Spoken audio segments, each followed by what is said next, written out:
दादी और पोती का प्रेम। माँ, एक समोसा दादी माँ को भी दे आऊं? तुझे कितनी बार बोला है पिंकी कि यह उस बुढ़िया के लिए नहीं बनाई मैंने। चुपचाप खा ले, वरना तुझे उस बुढ़िया के साथ कमरे में बंद कर दूंगी। मम्मी का इस तरह गुस्सा देखकर चारी पिंकी चुपचाप खाना खाने लगी। इस घर में दादी माँ के अलावा उसका कोई दोस्त नहीं था, इसीलिए वह हमेशा दादी के साथ खेला करती थी। पापा की इकलौती संतान होने के कारण दादी माँ के अलावा और कोई नहीं था जो उसके साथ खेल सके। पर सावित्री हमेशा उसे अपनी सास के पास जाने से रोकती थी, क्योंकि उसका मानना था कि वह एक अभागिन है जिसने उसकी पहली संतान यानी बेटे को निगल लिया। विराज आज दुकान से जल्दी ही आने वाले थे, क्योंकि आज सावित्री का जन्मदिन था। इसीलिए सावित्री ने पहले से ही तैयारियां कर रखी थी, बस विराज का इंतजार था। शाम को एक छोटी सी पार्टी भी रखी थी, जिसमें सावित्री ने अपनी नई सहेलियों को बुलाया था।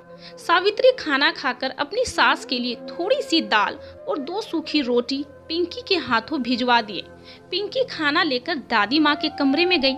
दादी माँ, मैं आपके लिए खाना लाई हूँ, लो खाओ। मेरी रानी बिटिया, मेरी गोद में बैठो। नहीं दादी माँ, मम्मी ने मना किया है, बुढ़िया की गोद में नहीं बैठना। अगर मम्मी ने मुझे देख लिया तो मुझे भी खाना नहीं देगी। और पता है दादी माँ, आज मम्मी ने समोसे बनाए हैं। पर बेटा, तुम मेरे लिए तो समोसे लेकर नहीं आई, और यह रोटी कितनी रूखी है, खाई नहीं जा रही। दादी माँ, मम्मी ने मना कर दिया कि समोसे उसकी सहेलियों के लिए है, इसीलिए नहीं दिए। तुमने समोसे खाए क्या? कैसे बने थे? बहुत स्वादिष्ट बने थे दादी माँ। पिंकी के मुंह से यह सब बात सुनकर दादी के मुंह से पानी आ गया। पिंकी बेटा, अब समोसे और कितने बचे हैं? बहुत बचे हैं दादी माँ अभी तो। दादी माँ, मैं देखती हूँ, अगर मम्मी किचन में नहीं हुई तो मैं आपके लिए एक समोसा ले आऊंगी। पिंकी बाहर निकलकर देखती है कि मम्मी तो अभी टीवी देखने में बिजी है। चुपके से किचन में घुस जाती है और धीरे से कढ़ाई से एक समोसा लेकर अपने नन्हे हाथों में छुपाए अपने दादी को लाकर देती है। बूढ़ी माँ जैसे ही पिंकी के हाथों में समोसा देखती है तो वह बहुत खुश हो जाती है। दादी माँ, धीरे खाओ, नहीं तो गले में ही अटक जाएगा। बूढ़ी माँ थोड़ी ही देर में समोसा चट कर जाती है। वास्तव में समोसे तो बहुत स्वादिष्ट है बेटा, चुपके से और ले आओ, और खाने का मन कर रहा है। अभी नहीं दादी, मम्मी देख लेगी तो तुम्हें बहुत मारेगी, और मुझे भी। अब मैं नहीं जाऊंगी दादी माँ। उसे पता था कि अगर मम्मी ने देख लिया तो उस दिन की तरह दादी को कई दिनों तक भूखा ही रहना पड़ेगा। दादी को अगर रह रहकर उस समोसे का स्वाद याद आ रहा था। बेचारी उंगलियां चाटती रह गई। अब मैं जाती हूँ दादी माँ, नहीं तो मम्मी को पता चल जाएगा। अगर रात को समोसे और बचे तो मैं और ले आऊंगी। सावित्री टीवी देखते हुए, खाना खाया बुढ़िया ने? हाँ मम्मी, खा लिया। मम्मी, पापा नहीं आए अभी तक? नहीं आए, पर आते ही होंगे। मम्मी, आपने मेरे लिए पापा से क्या मंगवाया? तुम्हारे लिए इस बार एक बड़ी सी गुड़िया मंगवाई है, और दादी माँ के लिए कुछ नहीं। वैसे भी क्या जरूरत है उस बुढ़िया के लिए इतने पैसे खर्चे करने के लिए? वह देखो, तुम्हारे पापा आ गए। पापा आ गए, पापा आ गए। विराज ने पिंकी की गोद में उठाते हुए, पता है हम तुम्हारे लिए क्या लेकर आए? गुड़िया, यह देखो, बिल्कुल तुम्हारी जैसी सुंदर और तुम्हारी जितनी बड़ी। लाओ, मैं इसे दादी माँ को दिखा कर आती हूँ। दादी माँ, यह देखो, पापा हमारे लिए गुड़िया लेकर आए। देखो कितनी सुंदर है। हाँ, यह तो वाकई में बहुत सुंदर है, बिल्कुल तुम्हारी तरह। यह लो सावित्री, तुमने जो मंगवाया था सब देख लो, कहीं कोई सामान छूट तो नहीं गया। और इसमें से 2 साड़ी है, एक तुम्हारे लिए और एक माँ के लिए। बैग का थैला पकड़ाते हुए विराज ने कहा। विराज, माँ को क्या जरूरत है साड़ी की? उनके पास तो पहले से ही बहुत है, इसीलिए फालतू की चीजों में पैसे बर्बाद मत करो। सावित्री, तुम्हें पता है आज हमारे पास जो कुछ है वह सब माँ का ही तो दिया हुआ है। माँ ने ही हमारे लिए कितना कुछ किया है, क्या तुम्हें याद नहीं? पर हमारी भी एक बेटी है, और हमें भी अपने भविष्य के लिए पैसे की जरूरत है। फालतू की पैसे खर्च नहीं करनी चाहिए। अगर हम यूँ पैसे खर्च करेंगे तो कल हम पास कुछ भी नहीं रह जाएगा। वैसे भी उस बुढ़िया को तो कहीं जाना नहीं, ना कहीं आना है, पूरे दिन घर में ही रहना है। सावित्री, तुम्हें पता है तुम क्या बोल रही हो? वह मेरी माँ है, और अगर मानो तो तुम्हारे भी। वह मेरी माँ नहीं हो सकती। वह अभागी मेरे बेटे को निगल गई। उसने मेरे बेटे को मार डाला। खबरदार सावित्री, और एक शब्द मेरी माँ के खिलाफ बोला तो मुझसे बुरा कोई नहीं होगा। मेरा फैसला सुन लो। आज से इस घर में या तो वह बुढ़िया रहेगी या तो मैं रहूंगी। तुम जा सकती हो, अगर तुमको जाना है तुम चले जाओ, पर मैं तुम्हारे लिए अपनी माँ को नहीं खो सकता। मैं भी नहीं रहना चाहती इस घर में। अब आओ पिंकी, चलते हैं हम कभी वापस नहीं आएंगे अब इस घर में। नहीं मम्मी, मुझे नहीं जाना आपके साथ, मुझे दादी माँ के पास ही रहना है। तू भी उस बुढ़िया के साथ रहकर उसकी भाषा बोलने लगी तो ठीक है, जब शाम को मेरी याद आएगी तब देखना। मम्मी आप मत जाओ प्लीज, मैं किसके साथ सोऊंगी, किसके साथ रहूंगी? फिर अपने पापा के पास सोना। मैं जा रही हूँ अब। रोको मम्मी को, नहीं तो वह चली जाएगी। नहीं बेटा, उसे जाने दो, और अगर चाहो तो तुम भी जा सकती हो। नहीं, मैं दादी माँ को छोड़कर कहीं नहीं जाऊंगी। सावित्री गुस्से में घर से निकल जाती है और अपने मायके चली जाती है। सावित्री को गए आज 4 दिन हो गए। दादी माँ को जब यह पता चला, उन्होंने 4 दिन से ना कुछ खाया ना पानी पिया। सावित्री हमेशा उसे बुरा भला कहते, यहाँ तक कि खाना भी ढंग से नहीं देती। फिर भी उसके सास उससे इतना ज्यादा फिक्र किया करती थी, उससे प्यार किया करती थी। उसे बहुत बुरा लगा और वह सावित्री के घर जाने का सबसे बड़ा कारण अपने आप को मान रही थी। विराज भी सावित्री के जाने से बहुत दुखी था, लेकिन उसे यह समझ नहीं आ रहा था कि वह क्या करे। उसने कई बार सावित्री का फोन ट्राई किया पर उसने नहीं उठाया। विराज बालकनी में आज अकेला बैठा सोच रहा था कि आखिर सावित्री ऐसा कैसे कर सकती है। उसने तो साथ जीने मरने का वादा किया था और मुझे बहुत प्यार से रखती भी थी। उसे कुछ सोचते हुए विराज अपने अतीत में खो गया। उसे अपने वह कॉलेज वाले दिन याद आने लगे जब सावित्री उसे पहली बार मिली थी। कितनी अनजान अजनबी थी। वह भोला चेहरा, हिरनी सी आंखें, वह उसका यूं शांत स्वभाव, हमेशा दूसरों के लिए जीने वाली।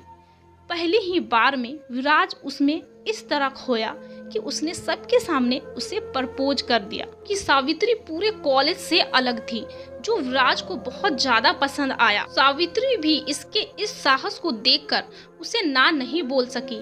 इतनी अच्छी थी वह जिंदगी, ना कोई गम था ना कोई समस्या, और ना ही किसी का कोई दबाव। बिल्कुल स्वतंत्र, किसी आजाद पंछी की तरह, जिसकी ना कोई राह होती है और ना ही मंजिल। उसी तरह याद है जब एक बार सावित्री के पापा ने उसे विराज के साथ देख लिया, फिर भी उन्होंने उसकी पसंद को ज्यादा महत्व दिया, उसको पसंद किया और दोनों की शादी कर दी। आज वह क्यों इतना असहाय सा हो गया था, अपने आप को इतना मजबूर समझ रहा था। उसे हर जगह वीरानियां ही दिखाई दे रही थी। पापा पापा, मम्मी का फोन आया है, आपसे बात करने को बोला है। पिंकी की आवाज सुनकर वह अपने ख्वाबों से बाहर आया। पिंकी फोन लिए खड़ी थी। विराज ने फोन उठाया तो सामने से सावित्री की आवाज आई। हेलो विराज, कैसे हो आप? सावित्री का फोन देखकर वह विराज तो बहुत ज्यादा खुश हो गया और उसने कहा, मैं ठीक हूँ, आप ठीक हो? हाँ मैं ठीक हूँ। फिर आज मुझे पिंकी चाहिए, मैं उसके बिना नहीं रह सकती, प्लीज मुझे मेरी बेटी दे दो। सावित्री की ऐसी बातें सुनकर विराज हक्का बक्का रह गया। लौट आओ सावित्री, अपने घर देखो, कोई कब से इंतजार कर रहा है तुम्हारा। पिंकी भी तुम्हारी और हम सब भी तुम्हारे हैं, प्लीज लौट आओ। नहीं विराज, अब यह संभव नहीं है। जब तक आपकी माँ उस घर में रहेगी तब तक मैं लौट कर नहीं आऊंगी। अब फैसला आपको करना है कि आप किससे चाहते हो, माँ के साथ रहना या मेरे साथ। और मैं पिंकी को लेने आज आ रही हूँ, भेज देना मेरे साथ उसे। हाँ ले जाओ, अगर वो खुशी खुशी जाना चाहे तो। तुम्हारी बेटी है, वह तुम्हारी पास ज्यादा खुश रहेगी। यह कहते कहते विराज का गला भर गया। वह बहुत ज्यादा मायूस और उदास हो गया। शब्द पता नहीं कहाँ गुम हो गए थे। अब बहुत ज्यादा वह टूट चुका था। कभी भी सावित्री से दूर नहीं रहना चाहता था और माँ को भी अपने से अलग होते नहीं देखना चाहता था। उसकी जिंदगी में एक ऐसी शाम होने जा रही थी जिसके बाद सदियों बाद भी कोई उजाला नजर नहीं आ रहा था। अब उसे फैसला करना था कि उसे अपना भविष्य चाहिए या गुजरती एक तरफ उसका अतीत के लिए मुंह पर झुर्रियों व बेटों से कुछ अधूरी सी उम्मीदें लिए उसकी बूढ़ी माँ, दूसरी ओर उसका अपाहिज सा भविष्य। अब उसे फैसला करना था कि उसे अब किसके साथ रहना है। वह उसकी प्यारी सी गुड़िया पिंकी को साथ लिए उसकी पत्नी उसकी आंखों के सामने थी। आखिर करता भी तो वह क्या?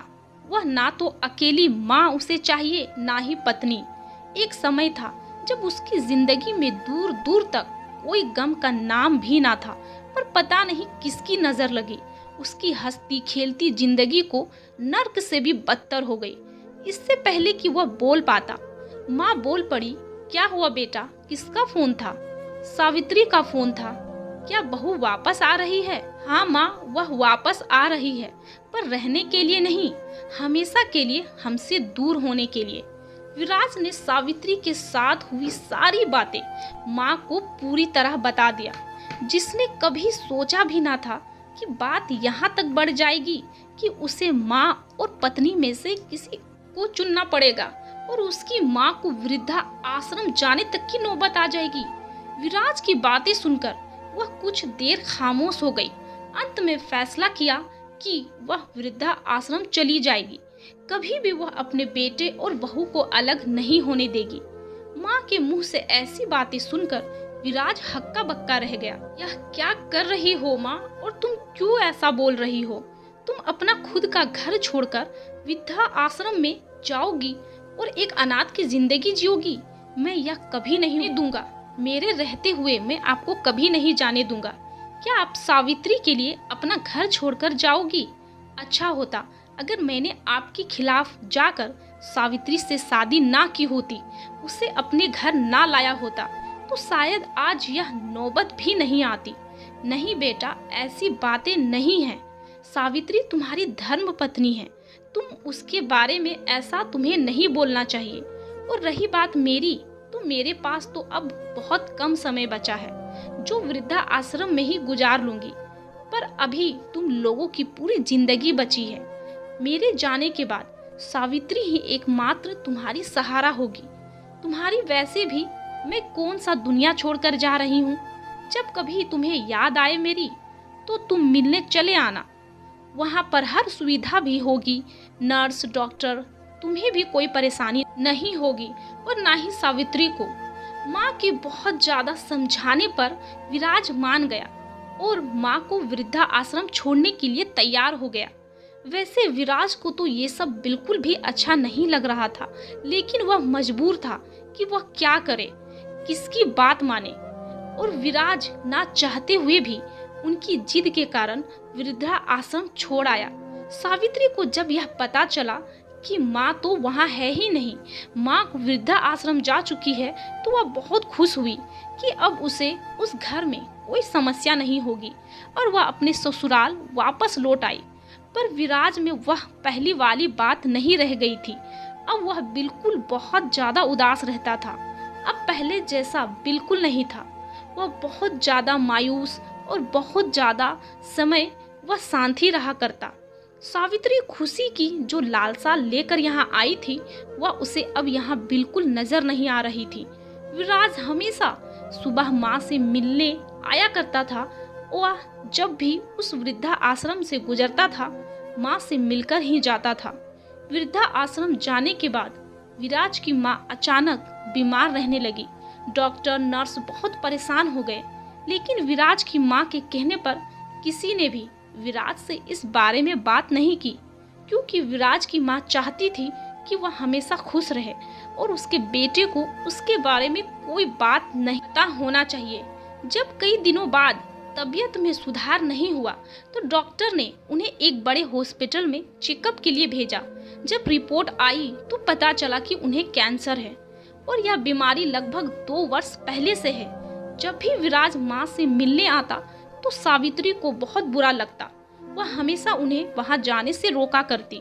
वह कभी कभी पिंकी को भी ले जाया करता, जिससे सावित्री और भी ज्यादा बिगड़ जाती। विराज भी काम के दबाव के कारण कई दिनों बाद ही वहां जाया करता, पर उसे यह बात पता नहीं थी कि माँ को कैंसर है। अब उनकी तबीयत और बिगड़ने लगी। आज कहीं जा रहा था, इसीलिए उसने सोचा कि क्यों ना माँ से मिलकर चलते हैं। जैसे ही अंदर गया, उसे माँ कहीं भी नहीं दिखाई दी। जब आसपास पूछा तो पता चला कि उनकी तबीयत बहुत खराब है और वह हॉस्पिटल में भर्ती है। अब वह हॉस्पिटल पहुंचा तो पाया कि माँ की तबीयत बहुत ज़्यादा खराब थी। दवा के नशे में वह विराज को भी नहीं पहचान पा रही थी। डॉक्टर ने बताया कि अब उनकी जिंदगी के बहुत कम दिन बचे हुए हैं। डॉक्टर ने विराज को उसकी माँ की बीमारी के बारे में सारी सच्चाई बता दी। अचानक डॉक्टर के मुंह से ऐसी बात सुनकर जैसे उससे सदमा लग गया। उसने कभी सोचा भी नहीं था कि जिंदगी में कभी ऐसा दिन भी आएगा जो उसे माँ से हमेशा के लिए अलग होना पड़ेगा। डॉक्टर ने विराज से कहा, विराज पता है यह बहुत भयानक बीमारी है। अब तक इसका इलाज कुछ गिने चुने देशों में ही होता है, जहां इलाज कराने के लिए बहुत ज़्यादा पैसे की आवश्यकता पड़ती है। और अगर यह खुश रहे तो शायद कुछ ज़्यादा समय निकाल सके, वरना अगर यूं ही चिंता करती रही तो हम कुछ नहीं कर पाएंगे। डॉक्टर, खुश रखने के लिए मुझे क्या करना चाहिए, बस आप मुझे इतना बताइए। विराज, आप इसे अपने पास इन्हें घर ले जाइए। घर को छोड़कर ही इनकी तबीयत ज़्यादा खराब हो गई। अगर आपके साथ रहेगी तो आप इनकी दवा भी अच्छे से कर सकते हैं और अच्छे से देखभाल करने से इनकी ज़िंदगी कुछ आसान हो जाएगी और आप इन्हें कल शाम तक घर ले जा सकते हैं। डॉक्टर से सलाह लेकर विराज घर की ओर चला। उसे एक ही इंसान दिखाई दे रहा था, वह थी सावित्री। उसे मनाना उसकी बस की बात नहीं थी। उसे अच्छी तरह पता था कि वह इसके लिए कभी नहीं मानेगी, पर अगर माँ को घर नहीं लाया गया तो बहुत बड़ी अनहोनी हो जाएगी। जब विराज घर पहुंचा तो पिंकी भागकर उसकी गोद में चल गई। पापा, आज आप दादी के पास गए थे क्या? कैसी है वह? मेरी याद आती है उसे? हाँ बेटा, आपको बहुत याद कर रही थी और कल हम उसे फिर से घर ले आएंगे। सच्ची क्या पापा? हाँ सच्ची। विराज जब सावित्री के पास गया तो वह खाना बना रही थी किचन में। कैसी हो सावित्री? मैं ठीक हूँ विराज, आप ठीक हो? नहीं सावित्री, मैं ठीक नहीं हूँ। पता है, आज मैं माँ से मिलकर आया। उनकी तबीयत बहुत खराब है, उन्हें कैंसर है। डॉक्टर ने बताया कि उनके पास 1-2 दिन का समय बचा है। डॉक्टर ने बताया कि अगर हम उन्हें घर ले आएं तो उनकी बाकी बचे दिन आसान हो जाएगी। सावित्री, अगर तुम बुरा ना मानो तो क्या हम उन्हें घर ले आएं? उनके पास बहुत कम समय बचा है, बस इस बार मान जाओ। सावित्री, इसके बाद तुम जो कहोगी मैं करूँगा, पर इस बार मेरी बात मान लो प्लीज। चलो ठीक है विराज, अगर आप चाहते हो तो ले आओ, पर इसके बाद कभी मेरी कोई बात नहीं टालोगे। हाँ बिल्कुल। सावित्री के मुंह से ऐसी बात सुनकर विराज को बहुत अचरज हुआ, पर खैर जो भी हो अच्छा ही होगा। यह सोचकर भगवान को धन्यवाद कर वह माँ को लेने के लिए सुबह का इंतजार करने लगा। सुबह जल्दी उठकर वह पिंकी को साथ लेकर माँ को लाने चला। आज बहुत खुश था, अपने सब दुख दर्द भूल गया था। वह तो यह भी भूल गया था कि जल्द ही उसकी माँ उसे हमेशा के लिए अकेला छोड़कर अलविदा कह जाएगी। माँ को लेने के लिए वह हॉस्पिटल पहुंचा। जैसे ही वह माँ के कमरे की तरफ बढ़ा, उसके होश उड़ गए। आंखों के आगे अंधेरा सा छा गया और आंखों में आंसू का समुंदर आया। उसकी माँ अब तक उनसे बहुत दूर जा चुकी थी, हमेशा के लिए उन्हें छोड़कर, प्यारी पिंकी को छोड़कर। आज सावित्री की भी समस्या हल हो चुकी थी। अब वह कभी भी अपना घर छोड़कर नहीं जाएगी। डॉक्टर ने बताया कि रात को उसकी तबीयत बहुत ज़्यादा खराब हो गई और जोरदार खांसी के साथ खून आने लगा और देखते ही देखती उनकी सांस उखड़ गई। दोस्तों, आपको कहानी कैसी लगी हमें कमेंट करके जरूर बताइएगा। क्या किसी बहू को अपनी सास के प्रति ऐसा सोचना चाहिए या नहीं? वीडियो अच्छा लगा हो तो आप इसे लाइक जरूर करें। वीडियो आपके दिल को छू गई होगी तो मुझे पता है आप इसे सब्सक्राइब भी जरूर करेंगे। और यहाँ तक देखने के लिए आपका बहुत बहुत